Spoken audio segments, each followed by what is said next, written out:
Hi, so I have to drive somewhere, but while I was driving, I thought I might as well go ahead and try and give you a bit of a lecture anyway, because I got to multitask. Okay, so this lecture about C.L.R. James' text, The Black Jacobins, and that means that historically we're talking about the Haitian Revolution today.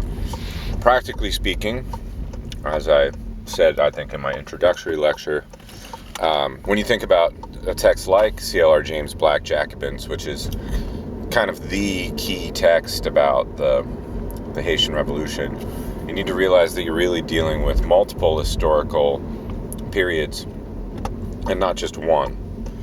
By which I mean we're dealing with the period, really what we're looking at is like, I don't know, 1770 to 1791, because it's the uprising that I want to emphasize, and that's what I gave you in the reading. It's the uprising, not the duration of the revolution that we're thematizing in this case. If we were looking at the duration of the revolution, we would be reading a whole lot about Toussaint Louverture, who ended up being the primary leader for the Haitian revolutionaries, followed by his lieutenant, I think, Dessalines, who eventually takes over when Toussaint is taken prisoner towards the end.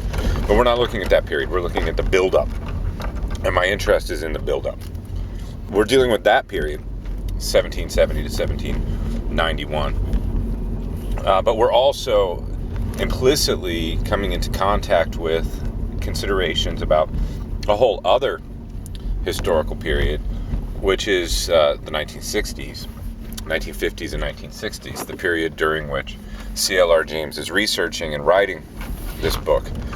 And one researches and writes something, hopefully, not just because you're like a specialist who has an interest in this period without any connection to the present.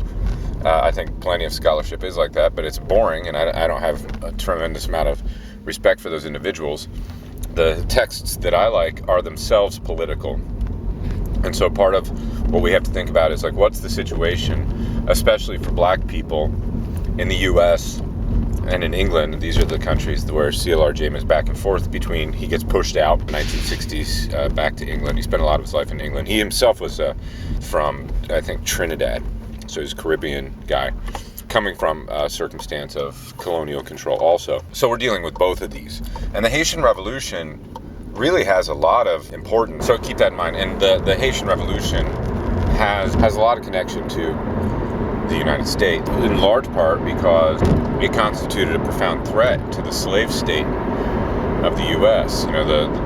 Were the knowledge to get out to the slave population of the U.S., and it did, but were it to be broadly distributed, that constitutes like an immediate security threat for the whole government, because if people become aware that, hey, actually the slaves on this island, they got together and they were able completely to destroy their rulers, the entirety of the infrastructure that they were forced to work within, to fight off armies from the greatest military powers in the world, including Napoleon's forces. Napoleon sought to re-enslave the Haitians. They also fought with the Spanish. If this were to become common knowledge in the American slave population, well, you could expect more rebellions. And it did become maybe not widespread knowledge, but American slaves learned about this stuff, and there were plenty of slave rebellions. This is not to say that those rebellions would not have happened without this propaganda or this rhetorical influence of the Haitian Revolution, but it contributed. And then the history of Haiti in the aftermath of its revolution is instructive and sort of sad too. That is, it's pressed into this sort of economic servitude. Even though Haiti achieves political independence, its own rulership, it's no longer a colony of France. The surrounding capitalist powers, and especially the United States, but also France itself, basically refused to acknowledge Haiti on an equal level with all other nations. And the key thing that they did was to blockade them. And then they imposed this bill on Haiti, this massive set of reparations that Haiti was actually required to pay, and did pay across the course of the 1800s, for the losses that the French had incurred during that revolution. So the Haitians ended up having to pay for the land that they took by revolution from the French. And they even had to pay the price of their ancestors, the ones who had carried out the revolution, as slaves. They had to pay back the French the cost of their lost merchandise. Pretty hideous shit. So Haiti's got this ongoing significance in reflecting the situation of oppressed peoples across the face of the globe. And this is what CLR James is interested in. He's interested in this large-scale cultural force of what happened on Haiti. Okay, so let's go to the actual history. I included some reading from James that gives the background on Haiti. So Haiti is the first significant stopover, or Haiti's half of the island of Hispaniola, which is the first significant long-term stopover, first instance of colonization and genocide carried out by Columbus and his soldiers. It was originally populated by the Taino people, and they were killed off within about 60 years or so. The Spanish killed them off in all kinds of brutal ways. You can see some of that here in the CLR James text, and a lot of that is just continuation of the stuff that you should have read in De las Casas. De las Casas, you might remember, had been opposed to the enslavement of the Taino people and other Carib peoples. He believed that they had souls. He thought that what was happening to them was cruel and unacceptable. And then, strangely, for a period of his life, he actually made the suggestion, well, you know, the thing is that all these Caribbeans, they're dying too easily. They're not strong enough. They're not good for mining and so on. Let's get some Africans.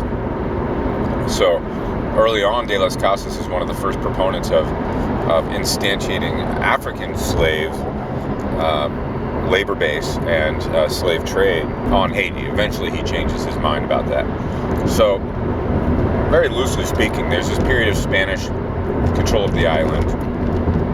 And then basically the interest of the Spanish wandered. I mean, they moved on. They went to Cuba, and from Cuba they went on to Mexico, and from Mexico they went on to the Incan Empire. And especially in that last case, but also in Mexico and Central America, they found way more of what they were looking for, namely gold. And so Haiti, which had not yielded much in the way of gold, sort of fell into disrepair. And though the Spanish technically had control over it, they were not really using it in the early 1600s, say, at which point it was recolonized by a bunch of pirates, basically, who were living close by the island.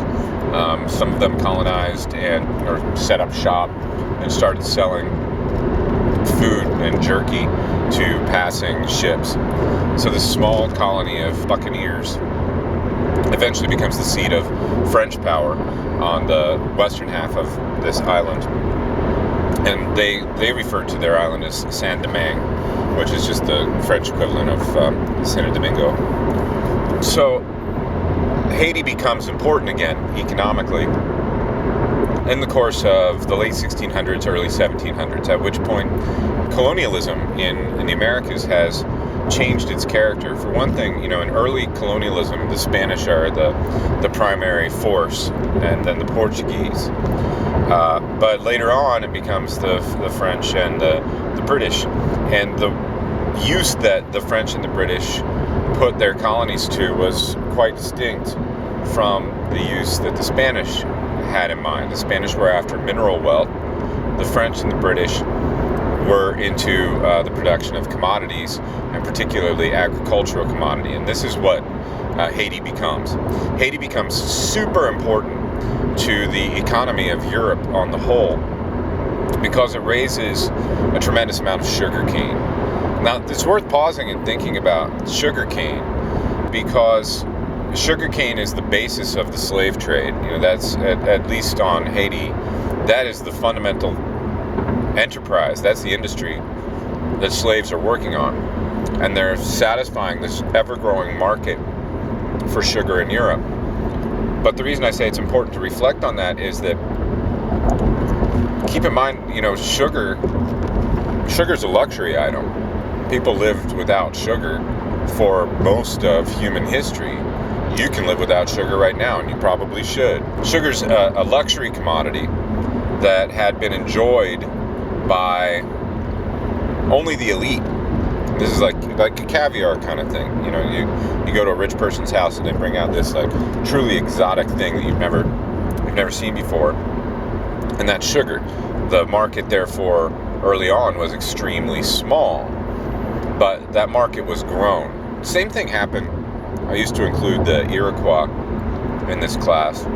The Iroquois nation was the most powerful Native American force on the eastern seaboard, and it allied itself with the Dutch and then with the English, and eventually it ended up carrying out this series of wars against its neighbors called the Iroquois Wars, because the Iroquois that I'm talking about are the Six Nations, the Iroquois Confederacy.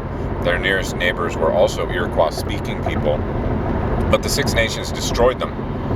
And they did it in order to take over territory for trapping, because they had trapped out all the beaver. And the reason that, so you had expansionist war on the part of Native American people, but driven by European markets. And in that case also, the reason that so much beaver was being trapped is that there was this trend for beaver-based hats. I mean, not coonskin kind of hats, but like top hats, which are made out of beaver pelts. So a completely arbitrary fashion trend in Europe, in that case, drove the extermination of some native peoples by other native peoples. Okay, same thing with the colony on Haiti. It's producing sugar, it's producing coffee, and it's producing indigo, which is useful as a dye. But this stuff is super labor intensive, and the way that James tells it, the slaves who were on the coffee plantations, which are up in the mountains, were typically worked a little less hard than the slaves who were stuck on the plains. So that's the majority. The sugarcane would only grow on the plains. And the people who worked in the fields in the plains were the most horribly treated of those on the island. Anyway, so the way that I like to think about this text, what I want to get out of this text, we can talk about, the Middle Passage and the slave trade and the way that slaves were treated. And then we should also talk about what had to be put in place, what had to be established in order for the 1791 uprising to occur. When students answer the question that I'm asking, what are the conditions that made possible the uprising and continued resistance on the part of the slaves on the island of Haiti? The answer that I usually get, and this is not surprising since a good portion of our reading has to do with this, is that, well, there were so many atrocities, there was such violence, there was such dehumanization, such brutalization of the slave population. That's the ultimate cause of the uprising. Now, that's true to some extent. There would not have been an uprising had slaves, been enjoying themselves, which is probably an oxymoron. But it's also the case that in itself was insufficient. So brutality may have been a necessary, but it was not a sufficient condition for the sustaining and ultimately the success of the revolution itself. There had to be other things as well. So a lot of my question is well, what are those other things? Okay, so to go back to the beginning, obviously the brutalization of slaves is central here, and this is, the severe mistreatment of people, the brutalization, the murder, just outright torture and murder of generation after generation of African slave is one of the foundational elements leading to this revolution. Without that, you have nothing. C.L.R. James gives a pretty good account of how this stuff was going down. The triangular trade went from Africa to the Caribbean and then up to Europe, France and England and Holland, and they would bring some supplies down to the slave ports, and then they would fill up slave ports, especially in Western Africa. You can see these maps in the Haiti PowerPoint, especially like Western Africa around where is now Liberia. They'd fill up with slaves and they'd go across the ocean, and tons of slaves would die in that passage. That's called the Middle Passage. That's one of the most inhuman phenomena that I think you can find. Look at the images in the PowerPoint of what the slave holds were like.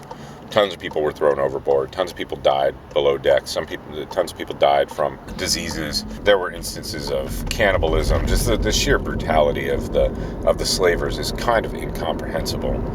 Or rather, I suppose it is comprehensible, but in order to comprehend it, you need to really think about psychological mechanisms of dehumanization. How is it possible for humans to act this way to other humans? Well, they probably have to start by believing that they're not actually humans.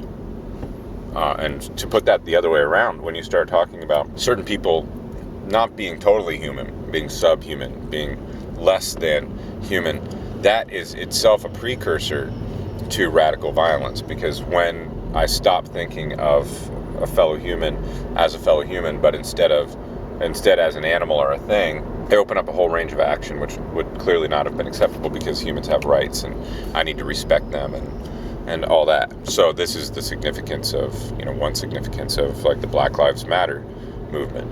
Why do we have to state that Black Lives Matter? Why shouldn't it just be all lives matter?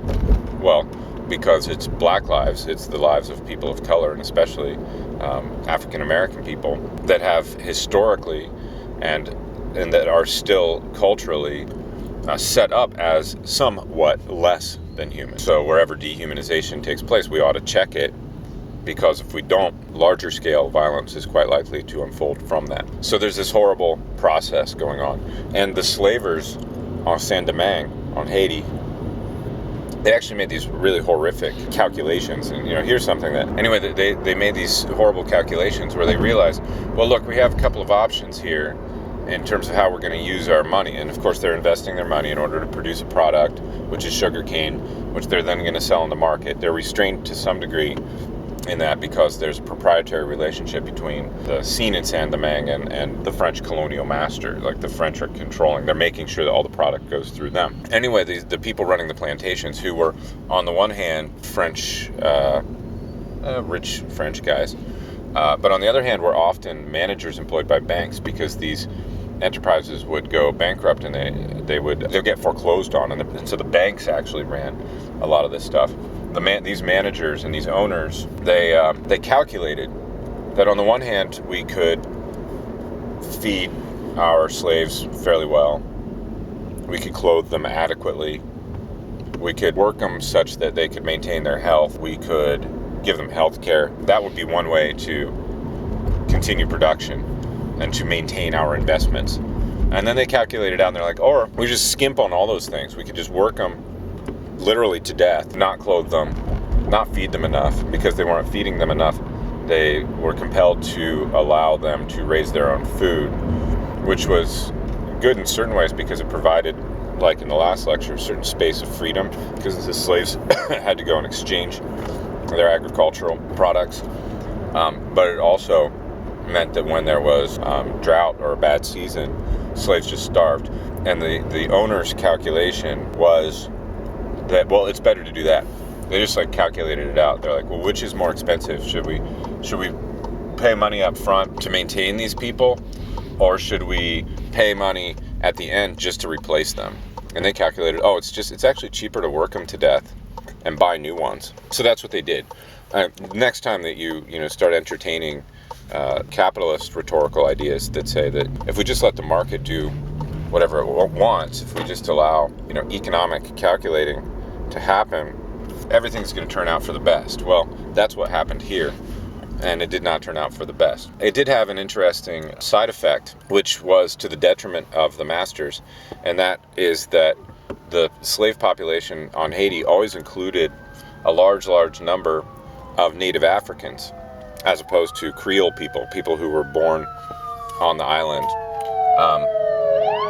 And this meant that there were languages being spoken that masters couldn't understand. It meant that there were cultural practices that reinforced a sense of community within the Africans, but could be used to oppose the community and the culture that were being imposed upon them from above, which, by the way, included Christianity, of course. So the slaves they'd be drugged to the slaving port, they're beaten, made to submit, they're groped and prodded to see what kind of healthy animal is this, and then they're introduced to Christianity. Well, actually, I guess this happens that they go through the Middle Passage, they get off, they're groped again as people decide whether to buy this specimen or that one, and then they're introduced to Christianity, and they're told about Jesus in the Bible and shit like that. The fact that there was a continued African community meant that the power of Christianity to integrate people into the system and to tell them, well, hey, look, the only good people are people who turn the other cheek, that kind of stuff. The African culture, the African religion provided a foothold in something else to resist that cultural inclusion. This was a economic calculation that ended up biting the slavers in the ass. And then the other reason, that it's not enough that slaves were treated so terribly to explain the revolution, because this practice went on for a century, or over a century of African slaves on an ever larger scale on Haiti. They were tortured. They were mutilated. Their families were broken up. Their children were killed. Their sisters and wives were raped. All this went on for over 100 years. So that's a condition that would cause people to revolt, yes, but it's not sufficient in itself. It's not enough. What else had to happen? Well, I think the beginning of that story about what else had to happen is that slaves started to escape, and practices of escape sort of became a part of the culture, so that, so they're speaking, as well as African languages, French, and the terms that they used, both the slavers and the slaves, they had two different terms. Both of them involve the term marronage, M-A-R-R-O-N-A-G-E, marronage, which means running away. And I use the French term because it's the root of the term maroon. And the maroon is a runaway slave. So they had le petit marronage, so little running away, and grand marronage, so big running away. Little running away meant disappearing for a small period of time. And sometimes, depending on the master, this would be relatively forgiven, or at least you wouldn't be killed for it, though you would be punished. Grand marronage meant like getting away totally. Now, this is hard because you're on an island, right? And so what happens is with petit marronage, the slaves already, because they were the ones working the land, already had a minute and detailed knowledge of the landscape that surrounded them. And physically, what these practices of, running away, like, so you would run away on a small basis, maybe to go see your kid who had been taken to another plantation, or to go see your mother, or to deliver information, or I suppose you can think of reasons as well as I can. This practice of running away, so they have this basic knowledge of the territory, but they also establish a network of paths, physical paths, between the plantations. And there were these fence rows and canyons that separated plots of land, and they offered little hiding places. And the slaves knew about them. And this provided, so they had physical communications network, like ways to pass messages, ways to pass goods back and forth. And then the practice of grand marronage resulted in the construction of actual, like, free communities of slaves. But this is not the same thing as the free slaves, not the same thing as the free people of color who did emerge in the cities on Haiti, Le Cap and Port-au-Prince. These were people who had, either through some kind of, lucky situation, been able to accumulate money to buy themselves out of freedom, or more often because of a special relationship with an owner. And often these are the women who are forced to become mistresses of owners. They had special treatment, and the owners freed them. So that's one variety of free community, but it's not that free. I mean, it's, they lived, in the best case, they lived like bourgeois people. They were consumers, and they enjoyed, nice outfits and all this kind of stuff. But the communities that I'm talking about are maroon communities. In the large picture, what I'm trying to do is answer this basic question. What are the conditions that made possible the uprising and then the eventual success, if you want to call it that, of the Haitian Revolution? What made that possible? And my answers were the answer that I always get from students, that the slaves suffered so much. Of course they revolted, but as I said, I think this is insufficient because that degree of suffering was in place for a century beforehand, and did not produce that revolution immediately. So then I started saying, okay, it's the practices of marronage, and small running away involved the construction of local pathways. They utilized the territory, which they knew better than their masters, to their own advantage. And then large-scale marronage produced Maroon communities. And I think this is indirectly the source of the initial uprising. And then in the course of the revolution, these became some of the most important bases that the Haitian people, the African slaves on Haiti, who were constructing their own sovereign nation. One of the strongest footholds they had in fighting against the French and the Spanish was these Maroon towns. So slaves ran away, and if they were lucky, they ran into the mountains, because where else are you going to go? You have to go somewhere where they can't get you. And they formed communities. They formed communities where they governed themselves. And out of these communities, and then these groups, these Maroon bands, sometimes, they put themselves at quite a distance. They built fortified strongholds. Over the course of decades, they eventually became thousands strong. They were too strong for the colonists to deal with, so they were this threat that was sitting off in the mountains, inaccessible, geographically inaccessible, with strongholds that could not be breached without full military force, which they lacked. The primary police force for the slave owners, for the white master class in Haiti, was the freed people of color. So they had this is something to look for throughout the class. What are the ways in which subjugated classes get broken in parts and their parts turned against one another? We saw that already with Rousseau. So, on his account, when the wealthy convince the poor that they need a state apparatus, what they were effectively doing was taking one portion of the working class population and turning it against the others. So you get police versus their neighbors. And this is doubly good for the rulers, because all the energies of those who might threaten them go against one another instead. So they used, on Haiti, they used the freed people of color as the primary police force.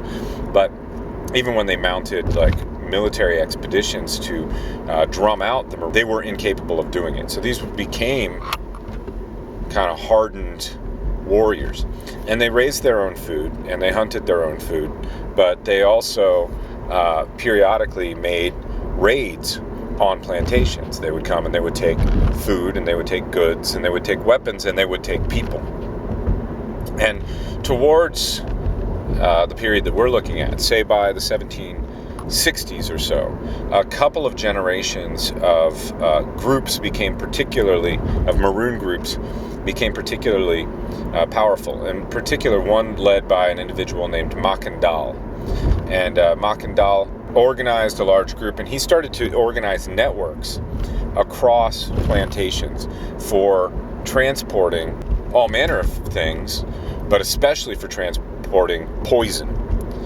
Now, this is something worth knowing. It was always the case that African slaves fought back in one way or another. Now, it may not have been fist fight back, but they did what they could to exert pressure back on the slave owners. And one of the things that they had done for a long period of time was to utilize poison. Why poison? Well, poison is like an asymmetrical weapon, right? The slaves lacked everything except they had certain cultural practices, certain linguistic practices, and certain... And now I guess to finish up, my battery ran out in the car. The last thing that I was talking about was voodoo.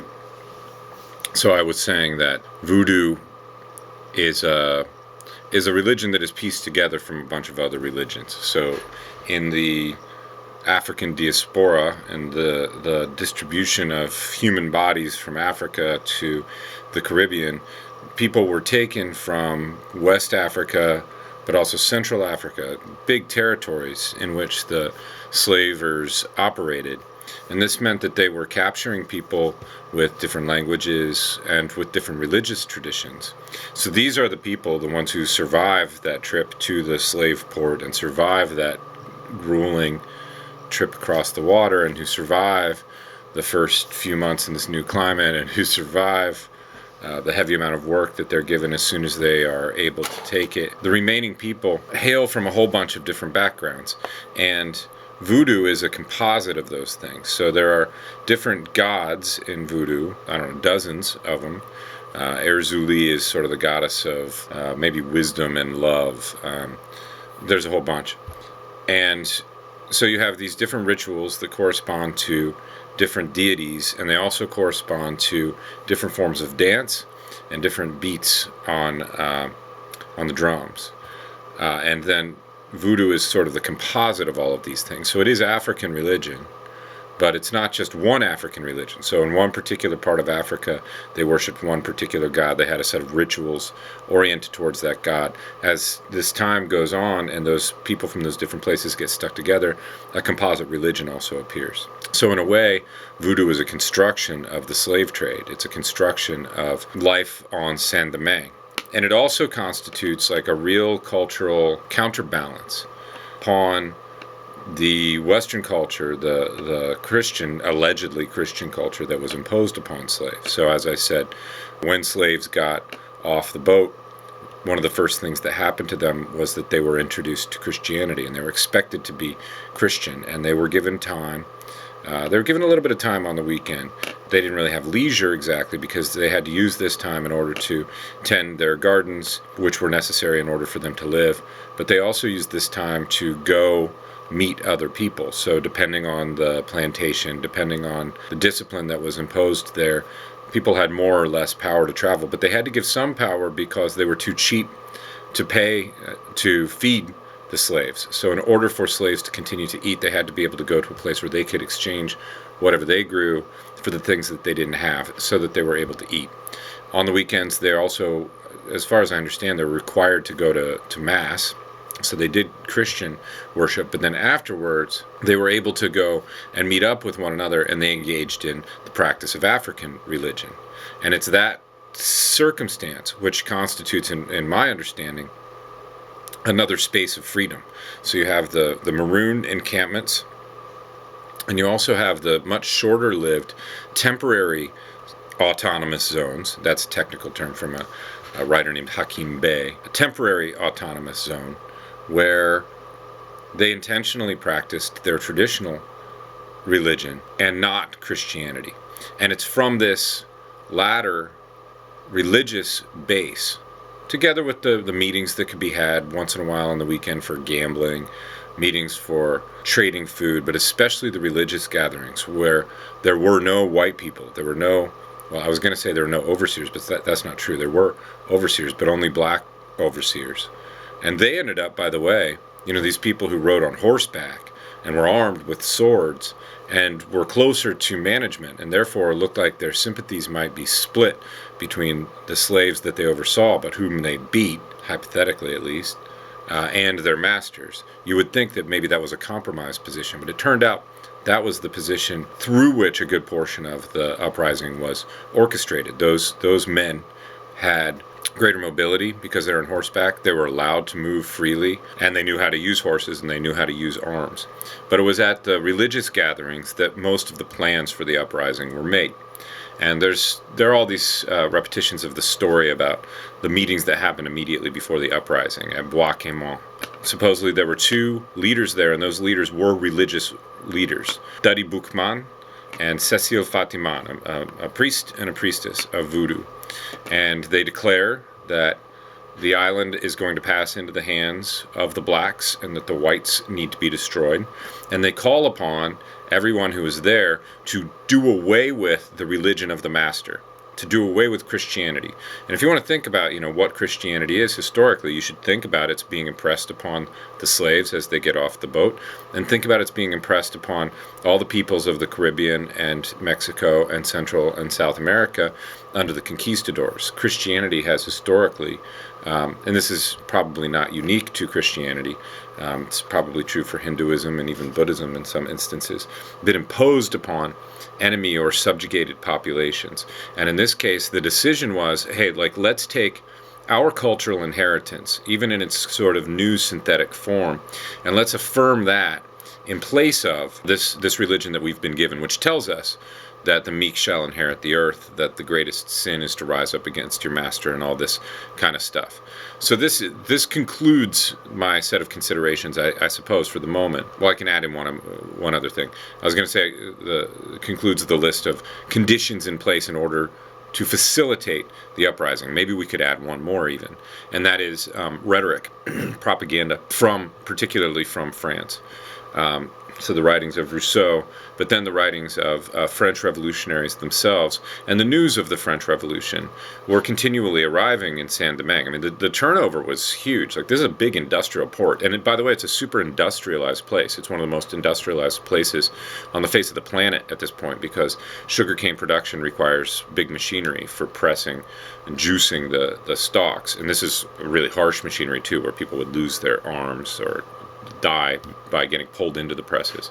Anyway, it's a bustling industrial hub, and therefore there's a lot of trade. There's a lot of communication going on. So these documents would arrive from France, and there were enough slaves who, in large part by virtue of their proximity to their masters, had learned how to read, and then those slaves could share with their friends what they read, and therefore the Haitians, the black Haitians, developed a fairly solid understanding of the politics of their own day, including the antagonisms between different nationalities. They knew that the French were controlling Haiti, but they knew that the French and the English had a long-standing rivalry, and eventually they were able to get guns from the English, which the English were happy to do, in order to offset the power of the French. So that finishes the list. You know, what's necessary for this revolt to happen? And I'm not saying that all these things taken together cause it, because maybe we have free will in here. Maybe we have special leadership. Maybe any number of things. Maybe there's just an accident. Maybe there's some amount of, like, daring that was mustered by these people but not elsewhere. But at the very least, it seems like there were some conditions in place that needed to exist in order to facilitate, to allow the revolt to occur. And these, as I said, include the harshness of treatment, the existence of autonomous spaces, the existence of covert networks for smuggling and communication, the existence of shared religious practices and cultural practices which could be put in opposition to the dominant Christian religious practices, and the presence of propaganda, and with that also the expectation, never quite met, that revolutionaries in France would support the liberation of slaves in Haiti, because there were real abolitionists among the French revolutionaries, including Robespierre, and that assembly even did outlaw slavery for a period of time, but that was barely enforced, and Napoleon sought to reverse it. One last thought. I suppose I'm supposed to do questions, but my last thought, it can be a question too. When you think about the Haitians relying upon their pre-existent religion as a means to push against the cultural subsumption that was being carried out by Christianity and education, and, well, not education, by Christianity and the surrounding culture of the whites, realize that pattern repeats itself historically. Especially think about Islamic revolt across North Africa and in the Middle East and in Central Asia, etc. Why? Why Islamic revolts? Why Islamic so-called terrorism? Why Islamic so-called radicalism? Why the Iranian Revolution as an Islamic revolution? And one answer to that question is, well, the Islamic religion, first of all, was not exactly native to, for example, North Africans either. They were simply subjugated. But it's like cultural traditions lie in strata within history. And as through the course of the late 1800s and 1900s, Northern Africa and the Middle East are brought increasingly under the sway of Western power, French power, British power, ultimately American power. And with this came an unending stream of cultural product and messages: Christianity, consumerism, American culture, movies, models for sexuality, models for good behavior, models for consumption. All this stuff is flowing in, all this media is flowing in to this world, and it constitutes a part of the subjugation of the people there. They're not only kept in economically exploitative circumstances, they're also kept down mentally by being given the colonists' understanding of the world instead of their own. And so what is a rational and pragmatic response to that? Well, you refer to the next deeper layer of culture. Like, okay, so we're opposed to American culture. Like in Iran, famously, the United States has been referred to as the Great Satan. They're opposed to this influence, but then what do they draw upon? They draw upon the previous strata of ideology, which is of ideology and practice, which is Islam. And of course, Islam also has a whole lot of the things that were necessary in Haiti. That is, there's a network of mosques. So these constitute spaces of autonomy, spaces where people can get together and make plans, places where people can get together and share information. There are worked out and tested pathways of communication between mosques. So the basic question that I would ask you to think about is simply, of all these conditions which facilitated revolt in Haiti, can you think of some which exist in your world? And what I mean by that is, especially, can you think of spaces of relative autonomy, spaces where the lower class, or black people, or Latino people, or working people in general, gather and control the space, and where it might be possible for decision making and the mutual taking of decisions to occur? Do such things exist, what Hannah Arendt called spaces of freedom? And I think they certainly do. I think sometimes churches can be those spaces. I think clubs could in principle be those spaces, especially if they're kind of like DIY parties. I mean, that's already autonomous in a certain way. So that's what I would like you to think about with respect to this stuff. Are there instances of suffering in our world which are in any way comparable to the suffering of African people on Haiti? Are there practices, say practices at work, of kind of getting off to the side and just hiding out for a minute? I mean, these are pre-revolutionary, pre-revolt, tiny little forms of resistance, but I would urge you to think that nevertheless they are forms of resistance. Whenever I sneak away from my job to go have a smoke and I'm not supposed to, I'm engaged in resisting the domination of that job over my life. So think about the wide range of places where little runnings away, big runnings away, the foundation of autonomous communities. This could be communes, it can be squats. Maybe where do gangs fit in here? Do gangs not establish a whole lot of the networks that we're already talking about? Ways to move things from one place to another in a way that can't be seen.